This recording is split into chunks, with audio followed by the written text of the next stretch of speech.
Hello, আসসালামু আলাইকুম। আমরা এখন বানাবো বড়ই আচার। বড়ই আচার জন্য আমরা এই যে বড়ইটা সিদ্ধ করে ম্যাশ করে নিয়েছি। এখন আমরা কড়াইতে তেল দিব, চলে যাব আচার বানানোর পথে। আমরা কড়াইতে তেল দিচ্ছি। আমরা অল্প পরিমাণ তেল দিব, কারণ আমরা ডুবো তেলে ভাজতেছি না। তেমনি টক ঝাল মিষ্টি আচার। এখন এর মধ্যে আমরা একে একে দিয়ে নিব আস্ত পাঁচফোড়ন, দিয়ে নিব 2 টুকরো দারচিনি, 3টা এলাচ, 2টা তেজপাতা, আর আমরা দিয়ে নিচ্ছি মরিচ, ভেঙে কয়েকটা মরিচ দিয়ে দিচ্ছি। এখন আমরা এটাকে নেড়ে নিব, আমরা এটাকে ভেজে নিব। তো অল্প সময় ভাজবো, বেশি সময় ভাজবো না, বেশি ভাজলে এগুলো পুড়ে যাবে। এখন আমরা এটার মধ্যে বড়ইটা দিয়ে বড়ইটা ভেজে নিব। আমরা বড়ইটা দিয়ে নিয়েছি, এখন একটু নেড়ে চেড়ে নিব বড়ইটা।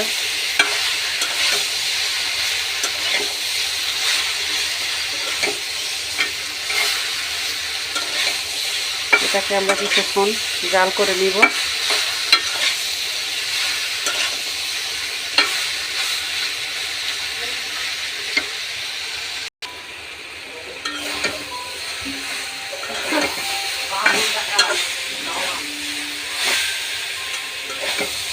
এখন এটার মধ্যে আমরা চিলি ফ্লেক্সটা দিয়ে নিব। চিলি ফ্লেক্সটা দিয়ে আমরা এখন এটাকে একটু নেড়ে চেড়ে নিব, মিশিয়ে নিব।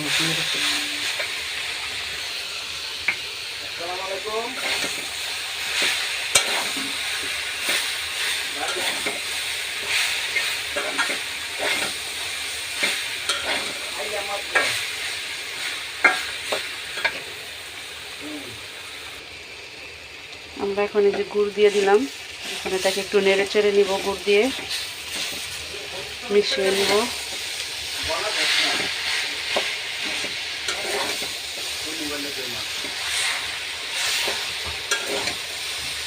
এখন গুড়ে আবার পানি ছেড়ে দেবে, যার যার চয়েস অনুযায়ী তার চিনিও দিতে পারেন।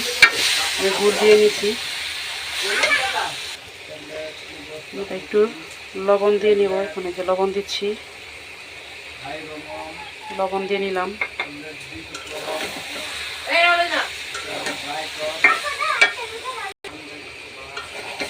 লবণটা মিশে গেছে, আর দেখুন গুড় থেকে পানি উঠা শুরু করেছে। এটা নেড়ে ছেড়ে, আচারে পানি দেবেন না, যদি পানি দেন তাহলে এটা থাকবে না বেশি দিন। এমনিতে দেখেন গুড় থেকে পানি উঠবে।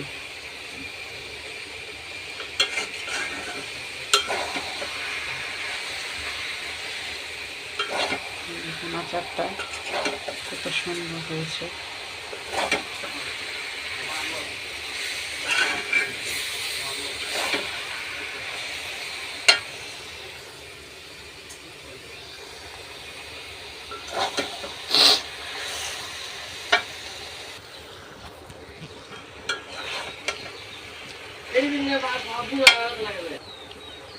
আমাদের আচারটা হয়ে গেছে। এখন আমরা পাঁচফোড়ন দিয়ে দিব।